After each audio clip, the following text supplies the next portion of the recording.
سلام علیکم و رحمت الله و برکاته. مردم شریف تاجیک و تاجیکستانی وارکنین یا نوار نه تماشا کردم. پدر برادر شابودین مصطفی 80 ساله خدا انصاف نبگیره. خدا با خدا قسم با کامنتاریا رو میخونی ایزان کشیده تشبیه میگه که شابودین پدر تا عذاب داده سه. آخه شابودین پدر چی عذاب داده سه؟ یا شابودین چیزی که ام مصطفی با زبان حال گفته سه که در اینترنت می نویسی. او شابودین در اینترنت می نویسه، در پشتی پدرش نمی نویسه که پدرش عذاب کشه. در پشتی پدرش نویسه که پدرش عذاب کشیده سه. که با شابودین اگه ندارم که پدر او را شما بدبختو عذاب داده سین. شما به انصافا خونین یعنی با خدا یک شرمندگی یکی نه که مصطفی 80 ساله قدر عذاب تیکی دیگر مادرش به دالین زده، پدرش بچه برادر شابودین الله صبرش بده و الله دای رای انتخاب کردگیش کشتوارش میگه برا شما هیچی تو دیگه نمیگذارن. وقتی این شرمندگی شما هر یک کسی که شما خیلی نوار میکنین فکر میکنین که اگه کار خوب کرده است نه برات بدبختی به انصافی حرامی شما را نشون میده. نه برات عیب هم چیزی که ما میگیم انا من آشکار خودتون آشکار کرده است. می الله که خورد کنه بعد از خودتون خورد میکنه. نه خیلی خودتون پدن نعلتی بدبختی به انصافی خودتون آشکار میکنه که نگاه که ما چخیل فرزند اگر که گناهگار هم باشه که گناه کنه است گناه کرده باشه ما نگاه که مصطفی چخیل عذاب میدیم. مرن یک کمتر عقل کنین، یک کمتر فراست کنین، نخو که دیگه دو قدر بی عقل بدبخت به انصاف شن که دیگه مصطفی رو کامپیوتر روز نتیم. وقتا گرچنده که خونه ما رو هر روز برده آورده سن یکی یکم چی نکرده همین اول را تماشا کردم دیگه روزش تو قبل نگرفتم یک کمتر درد دل مدون که بخدا این بدبختا توی درجه را بدبخت شدگی که مردم بچه حال آوردگی لیکن انشاءالله همش با خیر ما انشاءالله همش با خیر مردم تاجیک. هر کسی که این ویدیو را تماشا کنه که شما را نعلت میگه شما فکر نکنه که شما کار خوب کردید و که مردم اگه ای رو بر میگردن میترسونه و مردم میترسه و ای را بر میگردن. نه برات انشاءالله که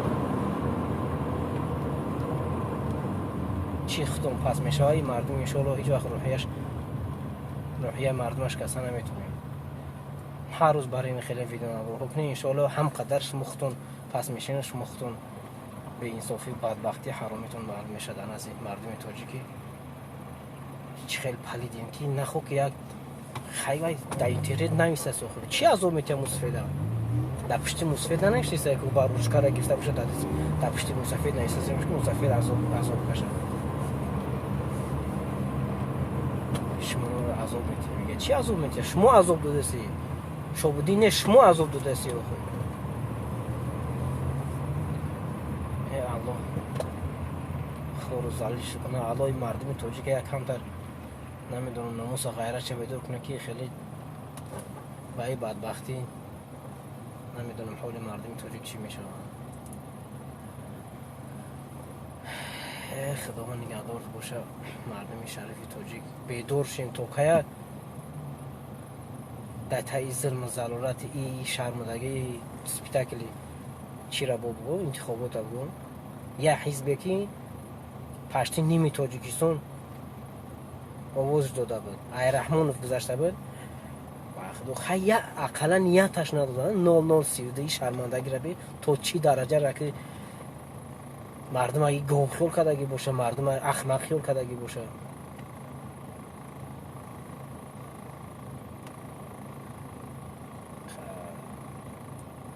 انشاءالله این روزا میگذرم.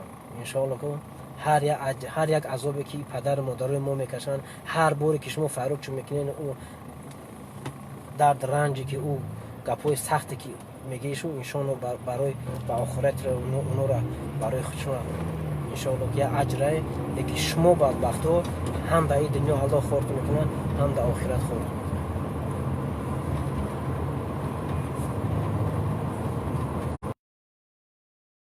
همین ها خونه ما رو هم فیراد کردگی بودن و بدبخت نچنگ منیسای ناحیه جیلیکو که دوزن بیلو سخن شوی که یا ملو میگه در یا مسجد اگر شب تا سحر بشینه نماز بخونه روز تو بگه امر معروف کنه میگم ما اگر یک کسا بار بگردونم یعنی یک کسا بیارم امام علی پرست بکنم رحمانوف پرست بکنم ثواب من میگه ایام ثواب اون آدمای نماز خون زویتره.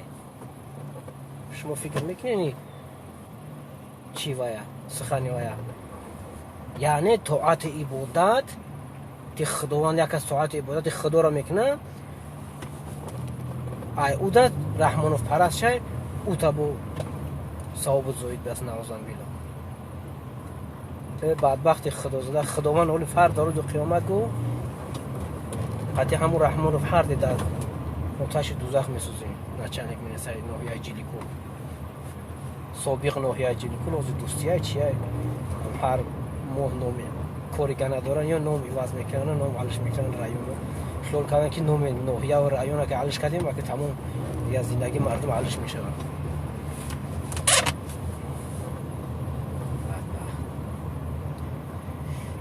الله هدایت کنه. الله اگر لایق هدایت باشین هدایت کنه اگر نه خور و زالی کنه کدوم نباشین چندک منیسای فکر نکنین که با اومدن و بردن خونه ما و شما مبارزین ای رحم میگردن یا که در شما میان تسلیم میشن.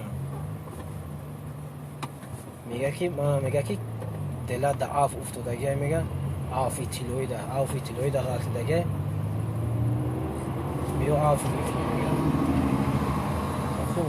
کدوم دل ما کدوم جنایت ما که من چیکار کردم که دل ما باید عاف کرده شم.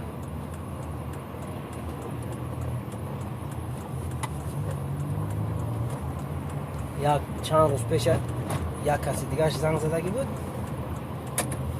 قصه اسنادش کردم میگم که همون دل را در دست بگی کو بخونه همون دل را من چی ابینیت کردگی چی اسنوانی داری شما که یکی تروریست اکستریمیست دیگه تلفنشو نگرفت و کارخونه نیستم کش تلفنشو شما جرأت گپ زدن خطی مبارزه ندارین بعد فرود میکنن زن کودک رو زن مصفیدا رو یا که کامپیوتر رو بعد کابینتتون قانون نشون میده در زنکو سیاست میکنی با سر زنکو رو گپ تحقیر میکنی خیال میکنی با ایراهتون مبارزین ایراه میگرده مرد ماشین خطی ما گپ زنی قطعی هم مبارز خطی خودش گپ زنی تلفن تو میکنه تلفن رو نمیگیری و گالون روز که ناحیه جلیکول ناحیه دوستی تلفنش میکنه نمیگیره تلفنش نچانک مینساش کش تلفنش میگه دل را بخون که اسنوانی که نکاکم اسنوانی منی پدوال روزس آری خانم قطعش سبب میکنی میکشه تلفنش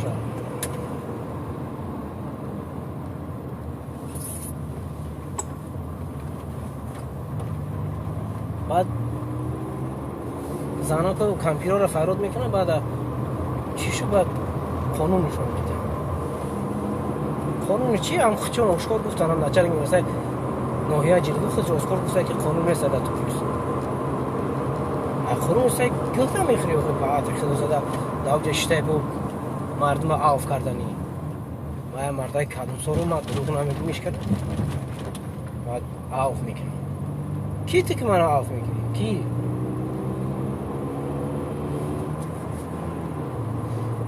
جرأت گپ زدن قطعی مبارزه ندارم باید قطعی در پیش زنکو هرچی گفتم میگیرم مرد ماشین بردارین تلفناتون قطعی مبارزه گپ زنین نخوی مقدرشون رو حکومت دارین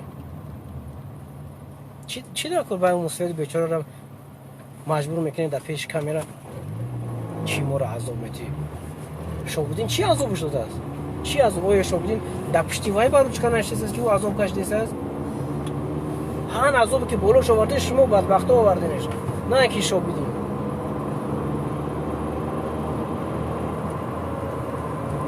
هر یک خیلی ویدیو نواروی که میشن کن بدون اینکه همه این شرمندگی خطونه نه شرمندگی کسی دیگه همه این انشالله که روزی مبارزه های شرمندگی شما خطون در جهان شرمنده میشه. شما رو خیلی الله عقل و گرفتگی باشه که من هم خیلی میکنم. خدا هم میگه که من اگر بخوام هم آدم به هم دست خود شرمنده میکنم و هم زبان دست خودتون رو شرمنده کرد اگر با هم رفتار پر کرد. الله هدایت کنه. خیر مردم شریف تاجیک خاموش نمیسیم. مردم شریف بیدار شیم. توقعی عذاب و مشقت